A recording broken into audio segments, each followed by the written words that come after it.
Philip Sidney. Hello and welcome to another edition of the Stench of Truth. Well, it seems as though Clinton and Obama have had a meeting at the Bilderberg conference, and the powers that be have handed down their decision. She's had to fall on her sword. Obama is the man. He is the Democratic nominee for the presidency as of right now. It's a long time until the convention, so it remains to be seen exactly what that's going to mean, exactly what, if any, part she is going to play in that. Of course, he hasn't chosen his vice presidential candidate yet, but I'm sure he's been told who to pick by the people at Bilderberg. So,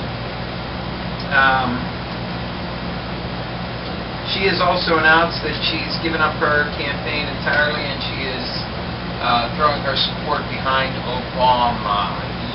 Yeah, right. Yeah.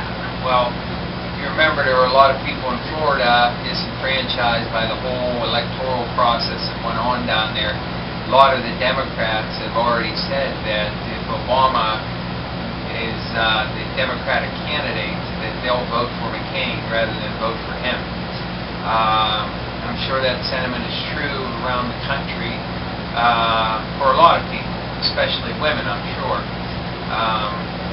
who view this run by Clinton as the probably best and maybe, well, who knows what the future holds, but the best so far attempt by a woman to claim the highest office in the country.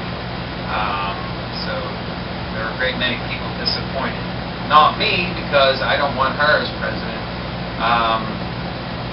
but I also don't want Obama as president either. So I don't know what the fuck is going to happen with all of this shit. It is a long time until the convention yet. It's not until August. A lot of things could happen between now and then. I still hold to the view that even if Obama asks Clinton to be his vice president, and she's not going to accept unless she looks at it from the point of view that there's a possibility that she could become president if something happens to him. But otherwise, I don't see her ever taking a number 2 spot under any circumstances. It's just not in her makeup. She's too fucking bloodthirsty and too much interested in being number 1. Everything's all about her. If you've ever seen a bitch on a tear, it's her. She wants everything to be exactly the way she wants it. She wants to run the fucking show, and she will not accept second place.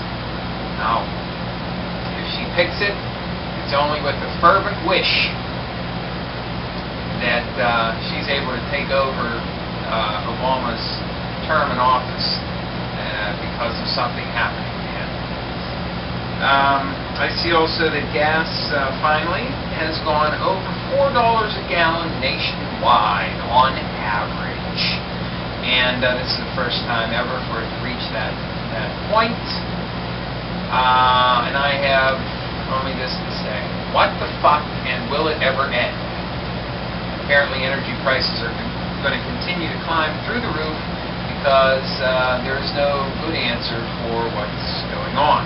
However, a lot of information indicates that the United States has sufficient oil supplies in various locations throughout the country, notably Anwar, off the coast of Louisiana, and in the Midwest, and a little bit more west into Nebraska and some of those states in that region, that we have enough oil on our own land and that we have access to that would provide all of our needs and virtually make us energy independent. But there are too many laws that restrict drilling, especially in wildlife refuge like Anwar in Alaska. Now, usually I'd be for things that are anti-corporation, and I'd be for pro-environmental issues because the environment is very important. But when it comes to energy and when it comes to energy independence, I think that trumps anything for the moment. So, first of all, I do not believe that man causes global warming. So, fuck you, Al Gore, okay? I do not believe that man causes global warming. I do not believe that burning fossil fuels causes global warming, if there even is such a thing as global warming, which I don't necessarily believe. Okay? So, because we do not have any alternative energy sources available to us that are sufficient to provide all the energy needs for this country, we have no alternative but to continue burning fossil fuels. And because that is the case, we need to quit with the crap and start drilling everywhere in this country. That means remove the regulations, change the laws, and let the oil companies drill for the oil and the natural gas that is out there in this country right now. Now, in the meantime, you can continue to work on finding alternative energy solutions, but until that happens, you need energy, you use what you have. Fuck it. That's exactly what you do. So, we need to start drilling here in this country.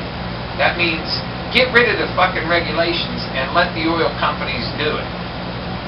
In Alaska, anywhere else off the coast of Louisiana, California, whatever. In the meantime, you can work on all the clean fucking energy you want. But until we have that clean energy and enough of it to supply everybody's needs, it's fossil fuels, baby. That's the way it is. I see also there's a big scare with salmonella in tomatoes. Again, what the fuck? I don't understand how you get these diseases that are being or these organisms that are being transferred to humans by way of vegetables. You know, it used to be that you had to worry about not cooking your meat. Now you can't even eat a fucking tomato. What the hell is up with that? And finally, Andromeda Strain, remake of an old movie. Okay, why? Another exercise in propaganda to prepare the sheep for a deadly viral plague. What will it be? I don't know. Bird flu, maybe some exotic new mutation of regular old human flu, maybe something that we haven't even seen yet, but plague could be in the offing. Just weird timing to me. Why remake Andromeda Strain? Why do it now? They did. Makes me think it's just an exercise in propaganda.